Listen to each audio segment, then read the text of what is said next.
Oke, Om Swastiastu. Perkenalkan, nama saya Iwan Wimarta Setiawan dengan NIM 22030 20079 dari Prodi Sistem Informasi semester 4. Oke, pada pertemuan kali ini kita akan membahas mengenai Acoustic and Light Communication. Nah, di pembahasan ini kita akan bagi beberapa materi. Yang pertama yaitu ada pengertian, jenis-jenis, dan kekurangan kelebihan.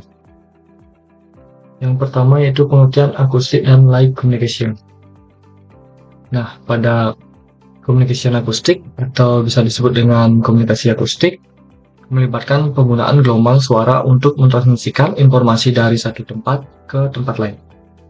Ini bisa melibatkan penggunaan suara yang bisa didengar manusia atau gelombang suara di luar rentang pendengaran manusia. Nah, keuntungan komunikasi akustik adalah bahwa suara bisa menembus berbagai medium, termasuk air dan tanah, dan bisa juga efektif digunakan di lingkungan di mana sinyal optik mungkin tidak praktis. Oke, selanjutnya itu light communication. Nah, untuk light communication ini bisa disebut juga dengan cahaya atau komunikasi cahaya, melibatkan penggunaan cahaya biasanya di spektrum optik untuk mentransmisikan informasi. Salah satu bentuk komunikasi cahaya yang paling umum adalah komunikasi serat optik, di mana informasi ditransmisikan melalui serat optik dengan memodulasikan intensitas atau fase cahaya. Nah, keuntungan dari komunikasi cahaya yaitu termasuk kecepatan tinggi, keamanan yang lebih baik, dan potensi untuk menghindari interferensi elektromagnetik. Oke, selanjutnya kita masuk ke jenis-jenis dari akustik dan light communication. Oke, yang pertama yaitu communication akustik. Di sini ada 3. Yang pertama yaitu sonar atau sound navigation and training. Sonar adalah salah satu aplikasi yang paling umum dari komunikasi akustik. Ini digunakan dalam navigasi kapal laut, deteksi benda bawah air, penelitian ilmiah bawah air, dan dalam sistem perangkat lunak untuk menemukan dan mengidentifikasi objek bawah air.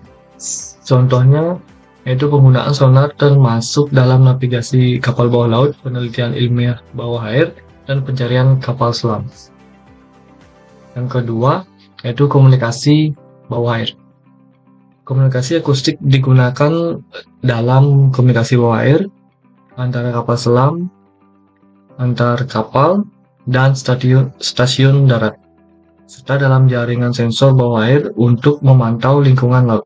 Contohnya itu komunikasi antar kapal selam, komunikasi antar kapal dan stasiun darat di laut, serta jaringan sensor bawah air untuk memantau lingkungan laut.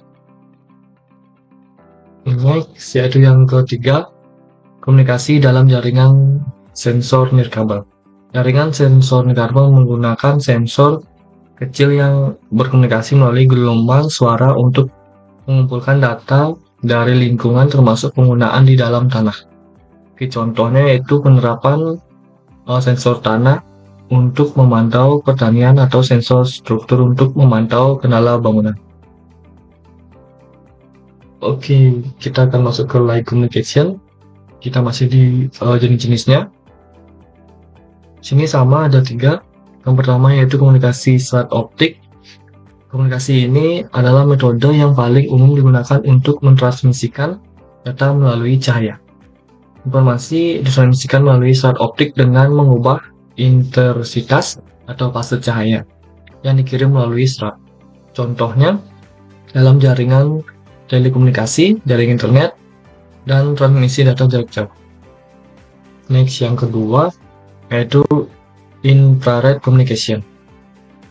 Ini menggunakan gelombang elektromagnetik di spektrum inframerah untuk mentransmisikan data secara nirkabel, sering digunakan dalam remote control perangkat elektronik. Komunikasi antara perangkat elektronik seperti televisi, DVD, player, dan pengontrol set-top box. Oke, lanjut. Yang terakhir yaitu Wi-Fi atau light fidelity.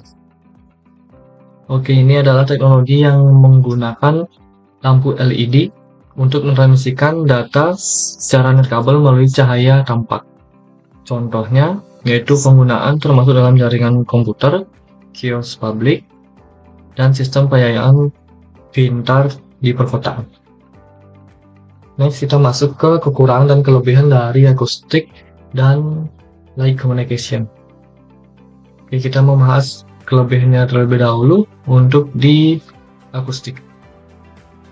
Sini kita akan membahas 3. Yang pertama yaitu tahapan terhadap gangguan elektromagnetik. Komunikasi akustik tidak terpengaruh oleh gangguan elektromagnetik yang membuatnya cocok untuk digunakan di lingkungan mana sinyal elektromagnetik tidak dapat menembus seperti di dalam tanah atau bawah air.